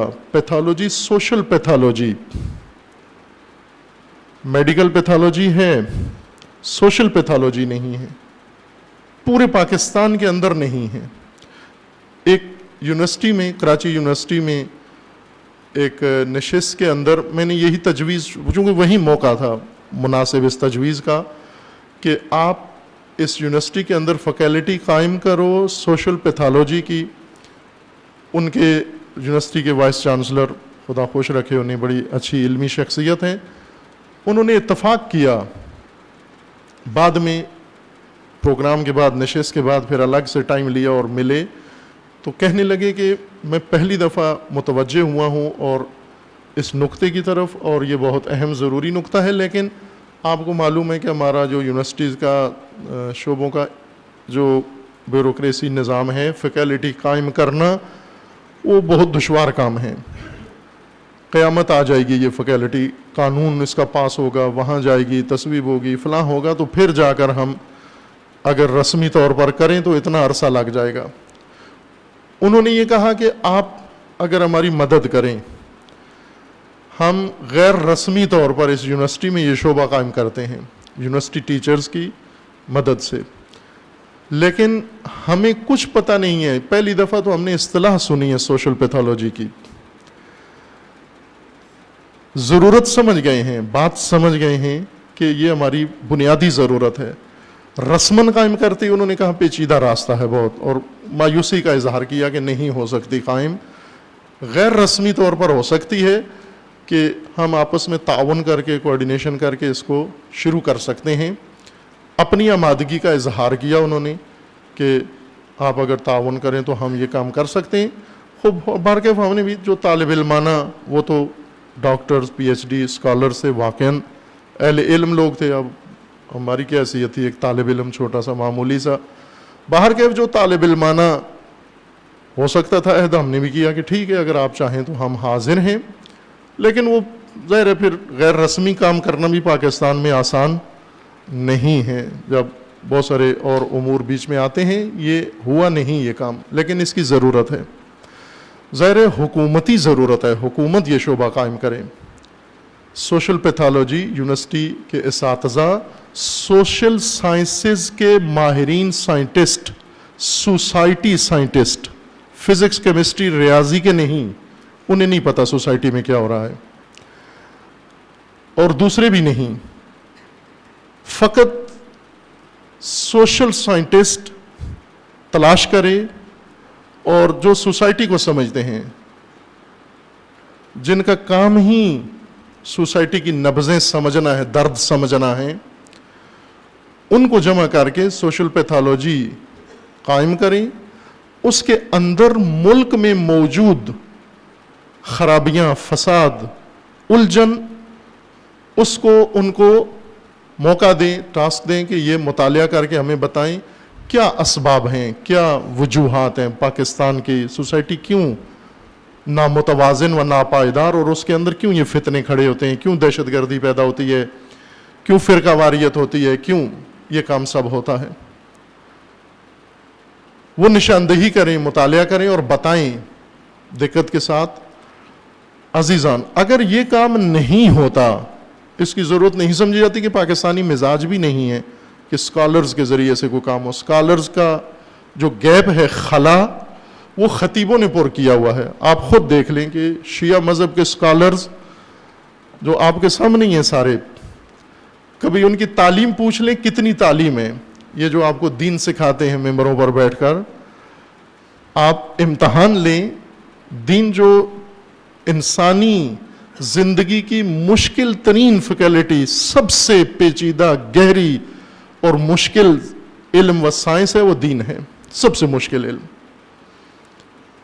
آپ پوچھیں جو شخص بنام دین آ کر آپ کو خطاب کر رہا ہے، اس کی تعلیم پوچھیں، کوالیفیکیشن پوچھیں کہ بھائی آپ نے کہاں پڑھا ہے، کتنا پڑھا ہے، کس کے پاس پڑھا ہے، تو آپ کو خود ہی اندازہ ہو جائے گا کہ اسکالرز کی جگہ کون بیٹھا ہوا ہے، کس نے یہ خلا، گیپ بھرا ہوا ہے۔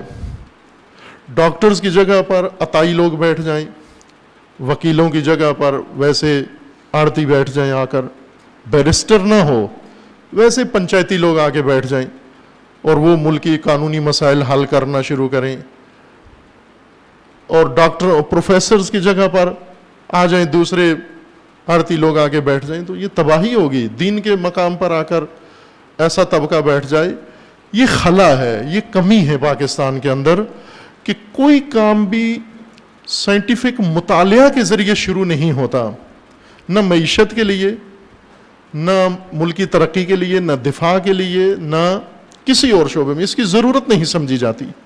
مثلا کرپشن کے لیے پہلے مطالعہ کریں آپ، کرپشن کی وجوہات، اسباب، جڑیں کیا ہیں، کہاں سے کرپشن شروع ہوئی ہے، تاکہ جڑ کاٹیں جا کر۔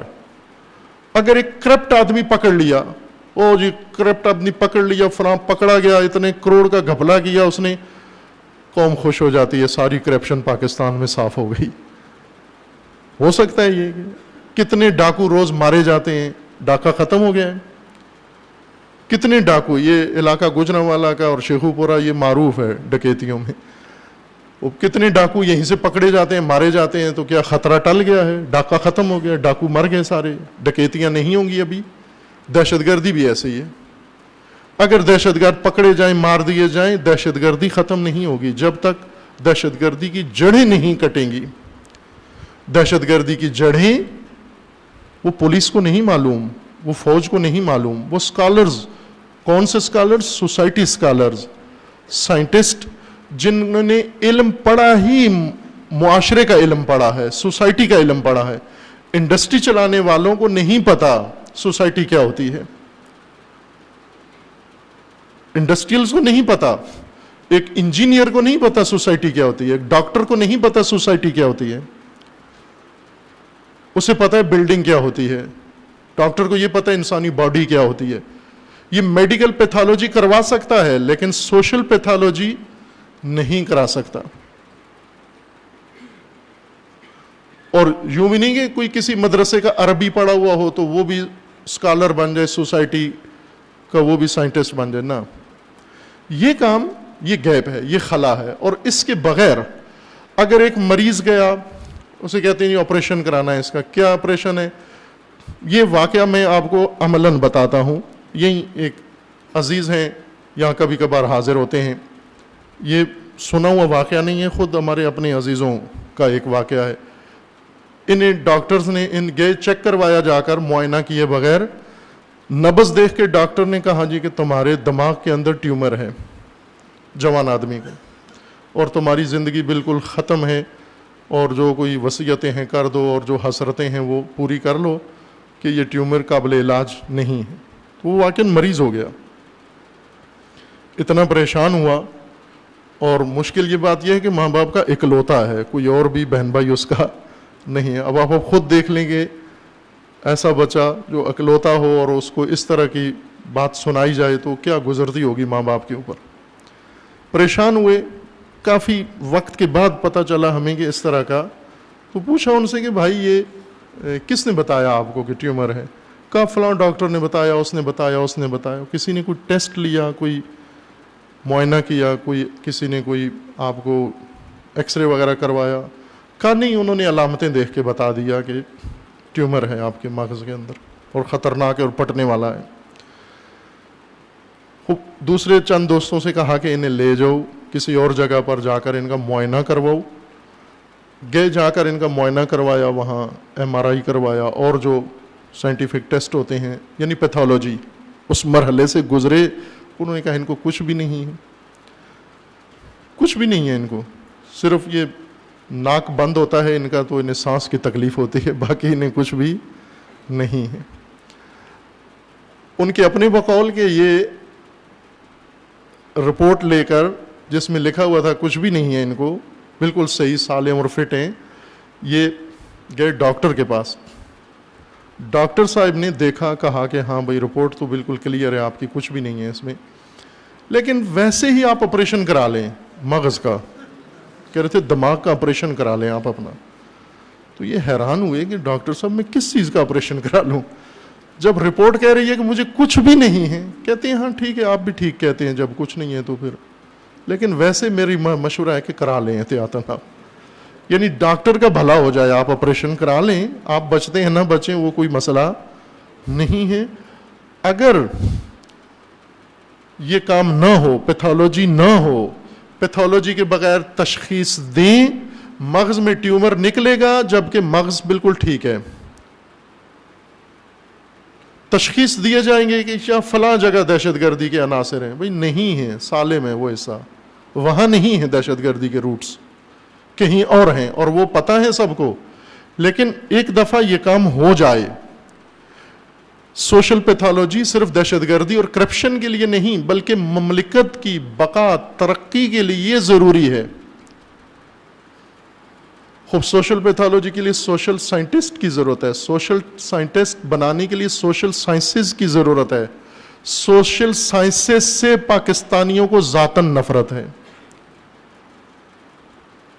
کوئی پڑھنے کے لیے تیار نہیں ہے. سوشل سائنسز میں فلسفہ ہے، سب سے بنیادی علم. سوشل سائنسز میں سوشیالوجی ہے، سوشل سائنسز میں سائیکالوجی ہے، متعدد علوم ہیں جو ہیومینٹیز، انسانی علوم جن کو کہا جاتا ہے.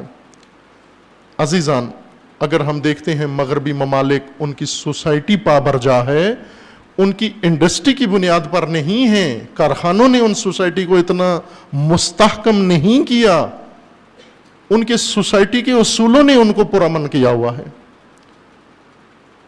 سوشل سائنسز نے ان کو یہ توفیق دی ہے کہ اپنی سوسائٹی کو اس طرح سے مضبوط و پائیدار بنائیں کہ ہم یہاں سے دوڑے ہوئے کھنچے ہوئے چلے جاتے ہیں وہاں پر. دہشت گردی کے خلاف اگر کارروائی کرنی ہے، پاکستان کا دفاع مضبوط کرنا ہے، پاکستان کے اندر اندرونی طور پر فتنے نہ اٹھیں اور بیرونی طور پر پاکستان محفوظ ہو، کہ اس وقت نہیں ہے. اندرونی کمزوریاں دیکھ کر باہر کا دشمن بھی پاکستان کے بارے میں ناپاک عزائم ظاہر کر رہا ہے. اس کے لیے سنجیدگی کی ضرورت ہے، جد. بارہا یہ نقطہ میں نے اشارہ کیا جوانوں کی خدمت میں. امیر المومنین کا فرمانا ہے کہ آپ جد اختیار کرو, سنجیدگی اختیار کرو, جو ہماری قوم کے اندر موجود نہیں ہے. جد اختیار کرو, جد. علیکم بالجد. امیر المومنین دعائے کمیل میں اللہ سے دعا بھی یہی مانگتے ہیں, رب حب لی الجد, خدایا جد عطا فرما, سنجیدگی عطا فرما. سنجیدگی کی ضرورت ہے. سنجیدگی یعنی ہر کام کو پہلے سنجش کریں. سنجیدگی ہم یہ کہتے ہیں کہ سیریس ہو کے بیٹھ جانا, اس طرح سے ہو جانے کو سنجیدگی کہتے ہیں. سنجیدگی فارسی لفظ ہے, سنجیدگی سنجش سے ہے. سنجش یعنی پرکھنا, ٹیسٹ کرنا. پہلے اس کو ٹیسٹ کرو, سنجش کرو, سنجش کے بعد, پرکھنے کے بعد, تشخیص کے بعد پھر آپ فیصلہ کرو کہ یہ کام میں نے کرنا ہے. سنجش کرو, آپ سنجیدگی پیدا کریں اپنے اندر. سنجیدگی سے ہمارے مسائل حل ہوں گے. ورنہ ہر چیز میڈیا کمیڈی سینٹر بنا ہوا ہے. جتنے ڈوم مراسی پہنڈ بیٹھے ہوئے تھے وہ سارے اب مبصر ہیں, آپ کو حالات حاضرہ بتاتے ہیں بیٹھ کر. جگتیں پاکستان کے ٹاک شو ہیں, سنجیدہ ترین شخصیات بٹھا کر علماء پنڈ کے سامنے بٹھا دیتے ہیں لا کر, باقی شعبوں کے بندے بٹھا کر. ہر چینل نے, اور ان کی تنخواہیں ملینز میں ہیں. یہ پنڈ مراسی ان کو اتنی تنخواہیں جگتوں کی دیتے ہیں, تاکہ چونکہ قوم ہے ہی جگت پسند ساری. کوئی اسکالر دیکھا آپ نے میڈیا کے اوپر بیٹھا ہوا؟ اسکالرز کی جگہ پہ جگت باز بیٹھے ہوئے ہیں. اب یہ جن پروگراموں میں, یہ سنجیدہ پروگرام ہے, ٹاک شو سنجیدہ پروگرام ہے. خوب ان کو کیوں جگت بازوں کے ہاتھ میں دیا؟ چونکہ ہم قوم ہی جگت پسند ہیں. مذہب میں بہترین ذاکر خطیب ہمیں کون سا پسند ہے؟ جو جگتیں بہت آ کر بیان کرے, جو گفتگو کرے سنجیدہ. بار بار گھڑی دیکھیں گے, ٹائم ہو گیا, ختم نہیں ہو رہا, ابھی موضوع خشک ہو گیا ہے زیادہ. چونکہ جگت نہیں آ رہی لہذا ہماری غذا پوری نہیں ہو رہی ہے. ملک کو اس وقت انتہائی سنجیدگی کی ضرورت ہے قومی افق پر. اور چونکہ یہ نہیں کرنا ہم نے کہ حکومت یہ کام کرے, کہ خود حکومت کے اندر سنجیدگی کی توقع شاید ابس کام ہے. میں ہمیشہ قوم سے یہ تقاضا کیا ہے, جوانوں سے یہ تقاضا کیا ہے کہ آپ ہو معمار. علامہ اقبال آپ کو معمار وطن سمجھتے ہیں, مدافع وطن سمجھتے ہیں. جوان کی خودی اگر بیدار ہو جائے یہ مملکت بچا سکتا ہے. اور اس کو ہی کہہ رہے ہیں کہ وطن کی فکر کر ناداں, مصیبت آنے والی ہے. کہ مصیبت سے بچنے کے لیے, چونکہ آسمانوں میں تیری بربادیوں کے منصوبے بن چکے ہیں, وہ بن رہے ہیں, ان سے بچنے کے لیے اپنے آپ کو آمادہ کریں کہ خداوند تبارک و تعالیٰ پاکستان کو اور ہر اسلامی ملک کو اور ہر ملت اسلامیہ کو خدا ہر شر و بلا و ظلم سے اور حملے سے محفوظ فرمائے انشاءاللہ. خداوند بحق محمد و آل محمد امت اسلامیہ کو ظلم و ستم سے نجات عطا فرما, امت اسلامیہ کو فتنوں سے رہائی عطا فرما, امت اسلامیہ کے اندر اتحاد و وحدت برقرار فرما. پروردگارہ بحق محمد و آل محمد ان ظالمین کو ظلم سمیت نیست و نابود فرما, فتنہ گروں کو فتنوں سمیت نیست و نابود فرما, فتنہ تکفیریت کو اپنے بانیوں سمیت نیست و نابود فرما, مقامات مقدسہ کی حفاظت فرما. پروردگارہ بحق محمد و آل محمد حزب اللہ کو کامیابی عطا فرما, سید مقاومت سید حسن نصر اللہ کی حفاظت فرما, رہبر معظم انقلاب اسلامی کا سایہ دراز فرما, انقلاب اسلامی کو دشمنوں کے شر سے محفوظ فرما, انقلاب اسلامی کو انقلاب امام زمان سے متصل فرما, مملکت پاکستان کی حفاظت فرما, اس ملک کے اندر امن و امان قائم فرما, پاکستان کو اندرونی بیرونی دشمنوں کے شر سے محفوظ فرما, دہشت گردی, فرقہ واریت, فتنہ و فساد و نفاق پھیلانے والوں کو نیست و نابود فرما, ان کے بانیوں اور حامیوں کو رسوا فرما. پیروان امیر المومنین شیعہ یعنی امیر المومنین جہاں کہیں بھی ہیں, بالخصوص یمن میں, سعودی عرب میں, شام میں, لبنان میں, عراق میں, بحرین میں, و بالاخص پاکستان میں, ان سب کے عزت و مال و جان و ناموس کی حفاظت فرما. اپنے ولی حق ولی اللہ العظم اجل اللہ تعالی فرج و شریف کا جلد از جلد ظہور فرما, ہمیں حضرت کے اعوان و انصار میں سے ہونے کی توفیق عنایت فرما. اعوذ باللہ من الشیطان الرجیم, بسم اللہ الرحمن الرحیم. قل هو الله احد اللہ الصمد لم یلد ولم یولد ولم یکن له کفوا احد۔